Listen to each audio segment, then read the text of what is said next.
পাহাড় আর মেঘের এক রূপকথার রাজ্য সাজেক ভ্যালি। এখানে প্রতিদিন ভোরে পাহাড়ের কুল ঘেঁষে ভেসে বেড়ায় সাদা মেঘের বেলা।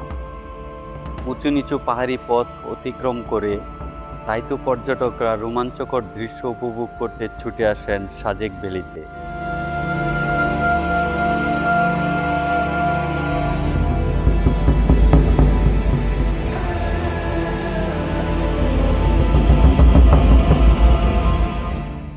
সাজেক কেবল প্রাকৃতিক সৌন্দর্যেই সীমাবদ্ধ নয়, এর প্রাণ হলো এখানকার আদিবাসী জনগোষ্ঠী, লুসাই, ত্রিপুরা ও বম সম্প্রদায়ের মানুষ। রুই লুইপাড়া এবং কংলাক পাহাড় নিয়ে গঠিত সাজেক পাহাড়ি গ্রামগুলো। সাজেক ভ্যালির আদিবাসীদের বাড়িঘরগুলো মূলত বাঁশ ও কাঠের তৈরি মাচাঘর। বন্যপ্রাণী এবং আর্দ্রতা থেকে রক্ষা পেতে বাড়িঘরগুলো উঁচুতে করা হয়।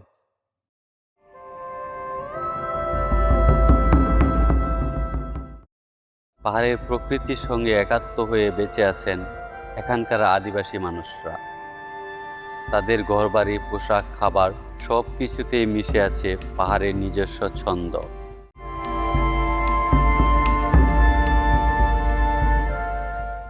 ভুরে পিঠে বাঁশের তৈরি ঝুড়ি নিয়ে পাহাড়ের ঢালে কাজ করতে বের হন এখানকার পাহাড়ি মানুষরা। এছাড়া বাঁশ ও কাঠের হস্তশিল্প, তাঁতের বুনন, শাড়ি তৈরি করে এখানকার মানুষরা আয় করে থাকেন।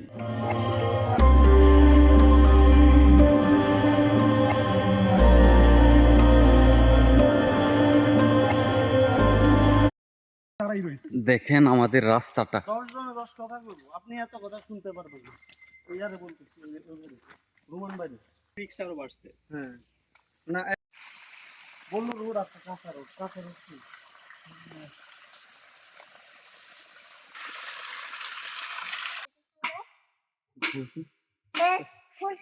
এটার নাম কি? রেমি। রেমি, তোমার নাম কি? আমারই। আমার নাম কি? কত করে এটা? এটা 15। এখন বিকেল 5টা বাজে, মনে হচ্ছে যে সন্ধ্যা হয়ে গেছে, এরকম একটা অবস্থা।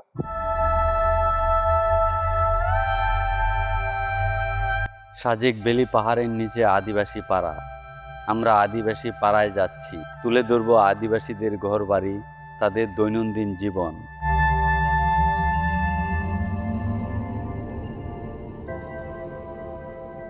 তাদের পারিবারিক অনুষ্ঠানের প্রস্তুতি নিচ্ছে।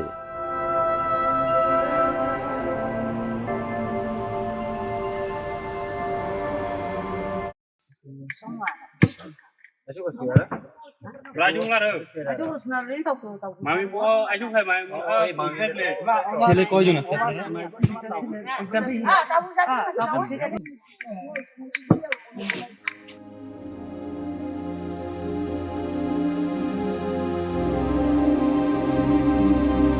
সাজেকে পানির সংকট। এখানকার আদিবাসীরা পাহাড়ি জিরি থেকে পানি সংগ্রহ করে বাড়িতে নিয়ে আসে। এটা হলো সাজেকে, আমরা যে রাস্তা দিয়ে সাজেক ভ্যালিতে প্রবেশ করেছিলাম, এই রুট দিয়ে আমরা হেঁটে যাচ্ছি। পাহাড়ি জিরিতেই তাদের গোসল করতে হয়। পাহাড়ি আদিবাসীরা খুব ভোরে ঘুম থেকে উঠে, সকালে তারা ঝুমের কাজে বেরিয়ে পড়ে, বিকেলে আবার পাহাড়ের ঢাল বেয়ে বাড়ি ফিরে। পাহাড়িদের জীবনটা কত কষ্টের দেখেন। নিচে থেকে ওনারা পানি, রান্না করার কাঠের গুঁড়ি এভাবে কাঁধে বহন করে নিয়ে আসে। কি মাসি কি আনতেছে? তুষ। ও কই থেকে নিয়ে আসেন? আরে অনেক কষ্ট।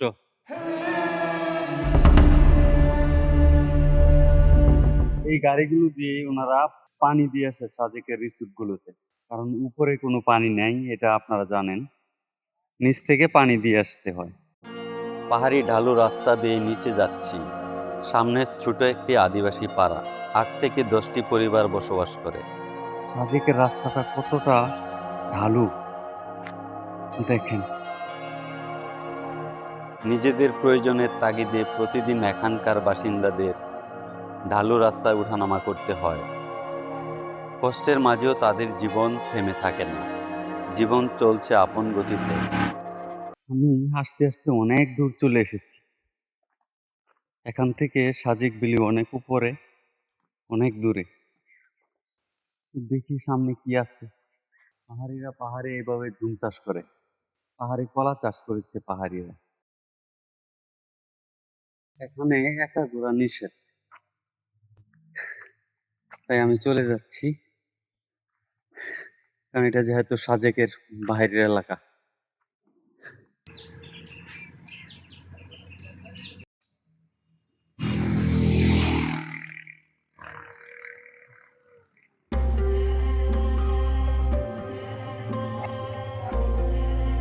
পাহাড়ি টাটকা আম খাচ্ছে।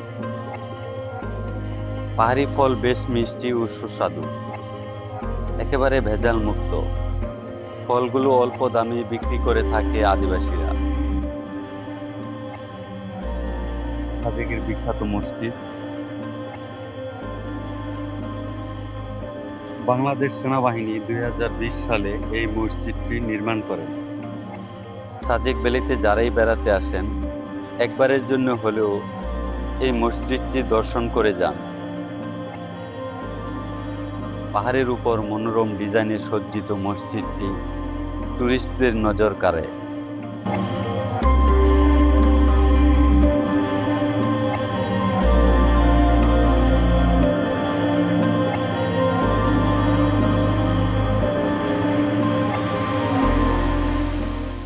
বন্ধুরা, আমার সামনে সাজেকের বিখ্যাত হেলিপ্যাড, যেখান থেকে ভালো ভিউ দেখা যায়। আমি এখন হেলিপ্যাডের উপরে যাচ্ছি।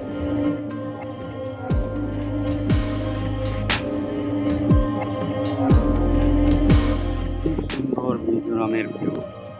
এখান থেকে ভারতের মিজোরামের যে view, এটা অসাধারণভাবে দেখা যায়।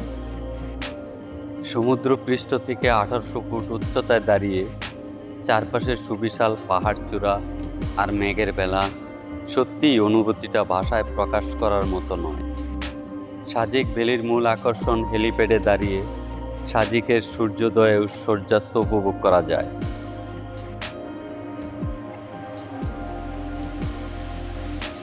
একবারে চূড়ার উপরে দাঁড়িয়ে আছি, ঠান্ডা বাতাস,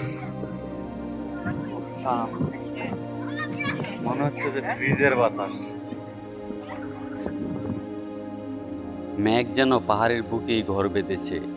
কখনো মেঘের চাদরে ঢেকে যায় পুরো পাহাড়, আবার মুহূর্তে মেঘ সরে গিয়ে চোখের সামনে খুলে যায় অসীম সবুজের রাজ্য।